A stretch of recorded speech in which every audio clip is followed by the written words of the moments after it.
Hola mis queridos Team Masters, sean bienvenidos al séptimo video del curso básico de redes. Anteriormente les comenté que para crear una red necesitamos básicamente tres elementos: dispositivos finales, dispositivos intermedios y medios de comunicación. Como habrán visto, en los últimos dos videos hablamos de los medios de comunicación, tanto alámbricos como inalámbricos, pues hoy hablaremos de los dispositivos intermedios.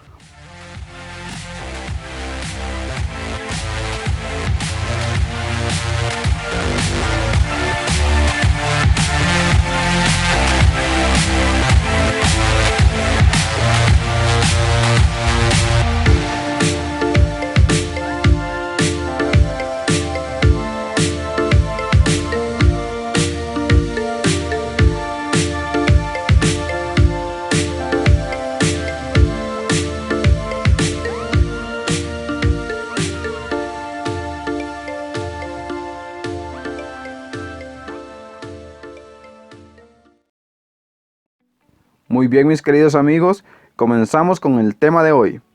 En el cuarto video de este curso les comenté que los dispositivos intermedios facilitan la comunicación entre dispositivos finales, es decir, realizan el reenvío de tramas o paquetes desde el dispositivo final de origen hasta el dispositivo final de destino. Primero quiero que presten atención a lo que dije hace un momento, es decir, reenvío de tramas o paquetes. Esto lo dije de esta forma porque existe un modelo de redes llamado TCP/IP. Dicho modelo se compone de 5 capas y los dispositivos intermedios realizan su función principal en alguna de estas capas de dicho modelo. Como ya saben, la red está pensada para transmitir información entre dispositivos finales. Pues bien, esa información que viaja por la red se le llamará de un nombre o de un modo u otro, dependiendo de la capa del modelo TCP/IP por la que atraviesen esos datos o información. Así, por ejemplo, los datos se generan en la capa 5 y en esa capa los datos son conocidos como datos básicamente o PDU de nivel 5. Luego, bajando en el modelo TCP/IP, llegamos a la capa 4. En la capa 4 se les conoce como segmentos, es decir, a los datos se les conoce como segmentos o PDU de nivel 4. Luego, en la capa 3 se les conoce como paquetes o PDU de nivel 3. Después, en la capa 2 se les llama tramas o PDU de nivel 2. Y por fin, en la capa 1 se les llama bits o PDU de nivel 1. Ahora bien, no se preocupen si no saben nada del modelo TCP/IP, porque en el curso intensivo de redes les hablaré detalladamente de él y por supuesto de muchos otros temas que requieren bastante profundización. Continuando con el tema de hoy, dentro de los dispositivos intermedios vamos a encontrar muchísimos dispositivos con funciones específicas. Sin embargo, para este curso nos enfocaremos en dos de los principales.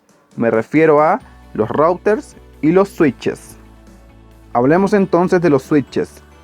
Un switch o conmutador en español es un dispositivo de red que se encarga de interconectar físicamente dispositivos finales entre sí y realiza un reenvío de tramas y o paquetes entre estos dispositivos finales. Gracias a los switches se hace posible la comunicación simultánea de muchos dispositivos al mismo tiempo, ya sea dentro de una misma red o entre redes distintas. Podemos encontrar switches de capa 2, como también switches de capa 3. Los switches de capa 2 solo pueden realizar reenvío de tramas dentro de una misma red. Ojo, dentro de una misma red. Mientras que los switches de capa 3 no solo realizan funciones de capa 2, sino también funciones de routers, es decir, realizar reenvío de paquetes, entre distintas redes o subredes. A este tipo de switches también se les conoce como switches multicapa. Veamos la parte física del switch. Dependiendo de las necesidades de la red, podremos encontrar switches desde 8 puertos hasta switches de cientos de puertos. Esto está relacionado intrínsecamente con el tamaño de la red. Pero fijémonos en los puertos del switch. En estos puertos es donde van a conectarse físicamente los dispositivos finales o incluso dispositivos intermedios. Dichos puertos son enumerados y también se les conoce por el tipo de velocidad que opera en dicho puerto. Así, por ejemplo, podemos encontrar puertos Ethernet con velocidades de 10 megabits por segundo, puertos Fast Ethernet con velocidades de 100 megabits por segundo y puertos Gigabit Ethernet con velocidades de hasta 1000 megabits por segundo. Luego, cada puerto tendrá su correspondiente número, es decir, puerto 1, puerto 2, puerto 3, puerto 4, puerto 5, etc. Y dependiendo del fabricante del switch, estos números de puertos pueden ser una combinación de números. Por ejemplo, en el caso de Cisco, esta enumeración normalmente está en un formato de, por ejemplo, 0 pleca 0, 0 pleca 1, 0 pleca 1, 0, etc.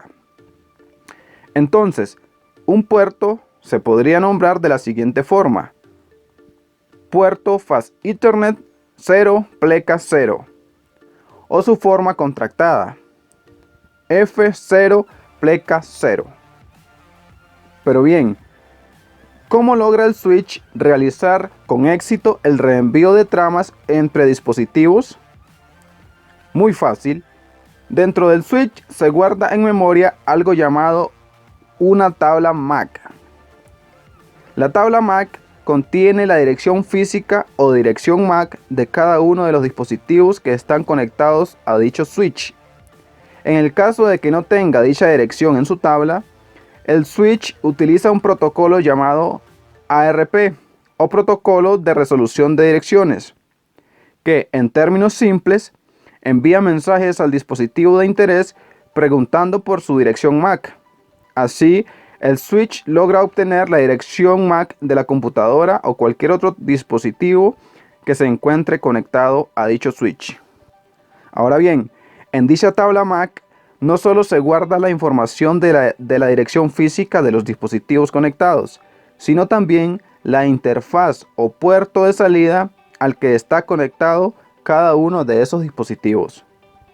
En el caso, por ejemplo, que la computadora A se quiera conectar con la computadora B o se quiera comunicar, el switch primero realiza una inspección en su tabla de direcciones MAC y busca la dirección del dispositivo B. Si no la tiene, hace uso del protocolo ARP para descubrir dicha dirección. Así, cuando ya la obtiene, la guarda en memoria y ya sabe por qué interfaz reenviará el mensaje o trama. En términos muy sencillos, de esta forma es que funcionan los switches. Ahora les recuerdo que los switches de capa 2 solamente reenvían tramas entre dispositivos en una misma red o subred. Hablemos ahora de los routers.